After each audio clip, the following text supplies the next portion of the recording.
Hi friends, आज हम बात करेंगे होमोलोगस क्रोमोसोम की। तो ये बेसिक टर्म है जो हमें अक्सर कंफ्यूज करती हैं कि क्या है chromosome, homologous chromosome, sister chromatid क्या होती है, नॉन सिस्टर क्रोमेटिड क्या होती हैं। तो ये छोटी छोटी टर्म होती हैं जो हमें अक्सर परेशान करती हैं। तो आज हम इन्हीं के बारे में बात करेंगे। तो होमोलोगस क्रोमोसोम, अब जब रेप्लिकेशन से पहले ये सिर्फ एक इस तरह से होता है होमोलोगस क्रोमोसोम।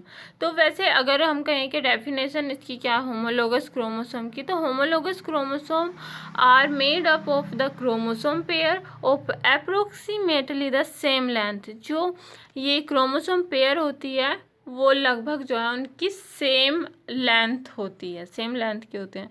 तो ये इसमें जो है, जो ये ब्लू कलर का है ये हमने माना मैटरनल है, एंड जो रेड कलर है वो पैटर्नल है। तो हम ये क्या कहेंगे कि ये एक होमोलोगस क्रोमोसोम है। और बीच में इसमें क्या है, ये दोनों जो है जो सिस्टर क्रोमेटिड है वो किससे बाइंड हो रही हैं, वो बाइंड हो रही हैं सेंट्रोमियर से,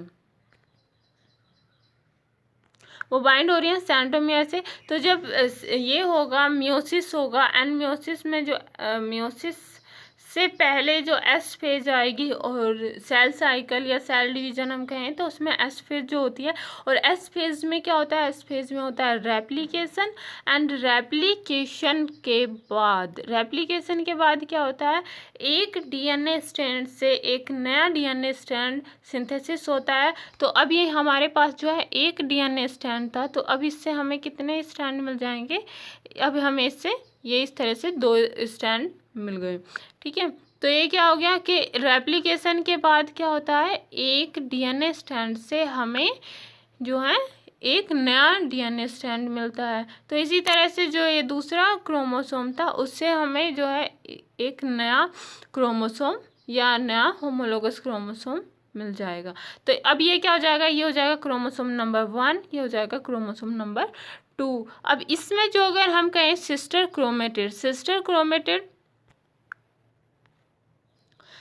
chromatid what is difference between sister chromatid and non sister chromatid. तो अगर जो है सेम होमोलोगस की क्रोमेटिड है, अगर सेम होमोलोगस की क्रोमेटिड है तो उन्हें हम क्या कहेंगे, सिस्टर क्रोमेटिड कहेंगे। जैसे कि यहाँ पे दिखाया गया है, ये एक सेम होमोलोगस है।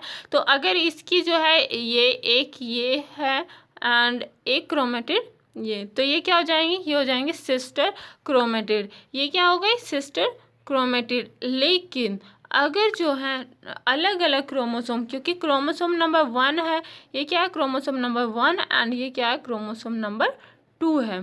तो अगर यहाँ हम बात करें कि इन दोनों की जो है क्रोमोसोम नंबर 1 की एक sister chromatid and chromosome number 2 की एक सिस्टर क्रोमेटिड, अगर आपस में हम इनको देखें तो ये क्या हो जाएगा, non sister chromatid homologous chromosome. तो उन्हें हम क्या कहेंगे, non sister chromatid homologous chromosome. अगर वे सेम क्रोमोसोम की हैं तो तब हम उन्हें कहेंगे सिस्टर क्रोमेटिड। अगर सेम की हैं तो सिस्टर क्रोमेटिड, और अगर डिफरेंट क्रोमोसोम की सिस्टर क्रोमेटिड है तो उन्हें हम कहेंगे non sister chromatid homologous chromosome. Okay, तो ये आपका क्लियर हो जाना चाहिए। एंड एक डायग्राम ये है जिसमें क्या दिखाई दे रहा है, इसमें दिखाई दे रहा है कि किस तरह से बीच में जो है सेंट्रोमियर होती है, जिससे जो है ये सिस्टर क्रोमेटिड, दोनों सिस्टर क्रोमेटिड जो है आपस में जो है बाइंड होके रहती हैं, इससे सेंट्रोमियर से अटैच होती हैं। एंड इसमें जो है एक शॉर्ट आर्म जिसे हम पी एंड एक लॉन्ग आर्म होगी, एंड इसमें जो है टीलोमियर होगी। साइड में यहाँ पे क्या होता है, टीलोमियर होती है, साइड में जो है टीलोमियर होती हैं। इस सभी इनमें ये जो है क्या हो जाएंगी, इनमें ये टीलोमियर हो जाएगी यहाँ पे।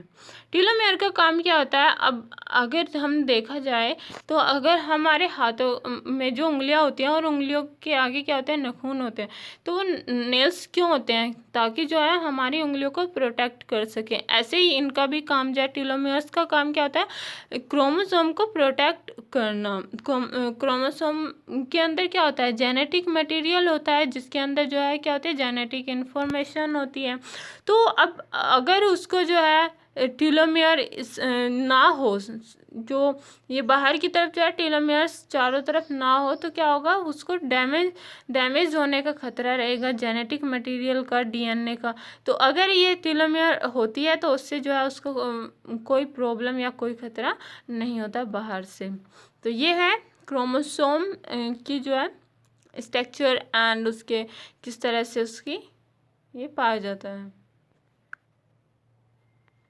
एंड इसके बाद हम बात करेंगे क्या होता है इसका फंक्शन, होमोलोगस क्रोमोसोम का फंक्शन क्या होता है। तो डेफिनेशन तो यही है इसकी कि homologous chromosomes are made up of chromosome pair of approximately the same length. जो सेम लेंथ के क्रोमोसोम पेयर होते हैं उन्हीं को हम क्या कहते हैं, होमोलोगस क्रोमोसोम होते हैं। वैसे इसके नाम ही है, जैसे होमो का मतलब क्या होता है, सेम, एंड लोगस, सेम लोगस के जो क्रोमोसोम होंगे उन्हें ही हम क्या कहेंगे, होमोलोगस क्रोमोसोम कहेंगे। सेंट्रोमियर पोजीशन जो होती है, centromere position and staining pattern for genes with the same corresponding loci. One homologous chromosome is inherited from the organism's mother and the other is inherited from the organism father।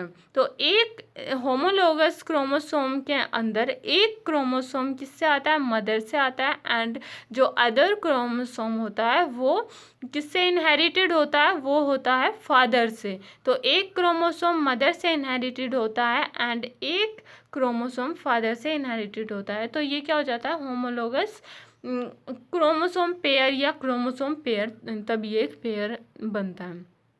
And what is function. तो इसका function क्या होता है, इसका function होता है meiosis में and mitosis में। Homologous chromosome are important in the process of meiosis and mitosis. And second function इसका क्या है कि they allow of the combination and random segregation. Recombination में एंड रैंडम सेग्रीगेशन में इसका बहुत ज़्यादा इंपॉर्टेंट रोल होता है। And of genetic material from the mother and father into new cell. जब जो है मदर एंड फादर के जो है जेनेटिक मटेरियल से नई सेल बनती है, तब इसका जो है काफ़ी ज़्यादा जो है इम्पोर्टेंट रोल होता है। तो आज हमने किसकी बात करी, आज हमने बात करी क्रोमोसोम की, क्या होते हैं, किस तरह से रेप्लिकेशन के बाद जो है दो chromosome and sister chromatid and non sister chromatid में क्या डिफरेंस होता है, sister chromatid and non sister chromatid में क्या डिफरेंस होता है, एंड टीलोमियर्स क्या होती है, and sister chromatid long arm क्या होती है, शॉर्ट आर्म क्या होती है, एंड इसका फंक्शन क्या होता है। तो इसका फंक्शन किस में होता है, इसका फंक्शन होता है मियोसिस में, माइटोसिस में, and recombination and random segregation में इसका जो है इम्पोर्टेंट रोल होता है होमोलोगस क्रोमोसोम का। तो थैंक यू फ्रेंड्स, अगर वीडियो अच्छी लगी हो तो।